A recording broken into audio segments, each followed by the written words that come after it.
live stream na sa buru-buru ta mga nindo buting makina sa ngole talangan na mga nini nakalevo maro tiki ko na kena ngaravito ko na ita bibir rungono en korturang nan rakendo no magitiko en singa binakininda ia sabaga da ngautu na kena ngaravito ko na ita vi en mataka ni tu city niko na tobo na lomanyo biti kita sa kalawada mingo en do sar talangan na bulovo nan do no magitiko na bulo ketawa en singa binakininda ia nanondaru serikali namaki na kenai dingomi rautiko en mataka binakanikuwa serikali ke Rafaele Tavola na dhaurobo ni nambuna koro maine atu witi aloma. Gona kenai vola o la veti mali suba waga New South Wales mai Australia. Baga na numikina nambula Rafaele Tavola na dhaurobo ni nambuna koro mai viti kamai kalimi na nambula en iambakiongo en tune.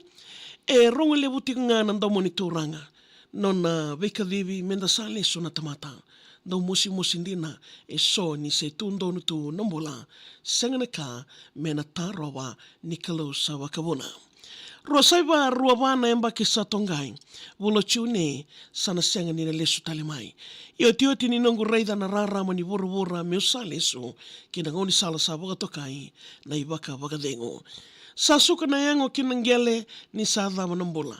Lolosi au wakatulo kinaebusa unambuna. Ndona iteiwa ni wanua sama yali ni atumbu kakandre e nanduru niu nona matangali. Talanota kina kena italanoa ni nona dagadaka. Tauia bunga na nona buli e wuni wasa. Ruma sara na katumba ni wuli torodake e dawana embaki tonu toribola ni dakadaka e nandabe. Toki kandewa na daka na hotela. Suka tale kindela niavo na vekorokoro na non rindini kede me sereka. Wakayanga taka na nono iwala kina kila mai koronga ndeosara kina yasa vagara. Rafaele Tavola ni wasota ni udhavuta na edhamu ko ngande me rua na madhawa kino mukorni vaso. Loma ni mbongi ko tukuna ni musi na ulumu kinda namataka o sawakila na malumalumu. Mai rakiraki ki lau toka ko dhuru kandabong bimbi sara. Isa ki tausanga ni kila ni sano mui dawa. Wuni wai na nasi ndotani nonra nanuma sa kadi na kalo Rafaele Tavola na luwengo mo sambiuta na wura. Mareta andi kalo na nga nemo e wakamuri ko boli. Mai kautayani e sona no muisunu ke na kaka na mela isoli. Sembera ni ado ki walnimbola sa dingo miniko sa wagadengo Isale Rafaele na nga nengo. Isale na nga nengo binaka saka utani wandua.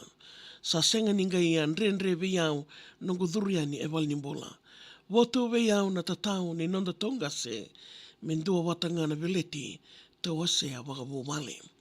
Leo alu kede na vitadini tau dhoko. Rafaele Tavola ingone nduandua sengone ni toko. Mosese na tadimu e vinakata metiko ya Samu e Keri kena sewa ni tuia watu e New South Wales. Talnota ki waka malua wana marama na tinana. E tabia na loma serena katangi langa. Isa ni rawitini na lewe ni kitengo au sembula tiko ko sama i wakadengo mode manda isa Rafaele Tavola na lubengo. E raoso na singa ni beimbolo o ira na oikamo. Kania kerea o nana mola imbolo nga kindela niavo. Lautoka ki suwa wakalele na princess ki muani wanua ngole na ilako wakaturanga kina yabusa o nambona. Sala indabo ngalu koto kindela niavo. Ambulia na serikali ngo me kemo i wakana numi turanga yanu.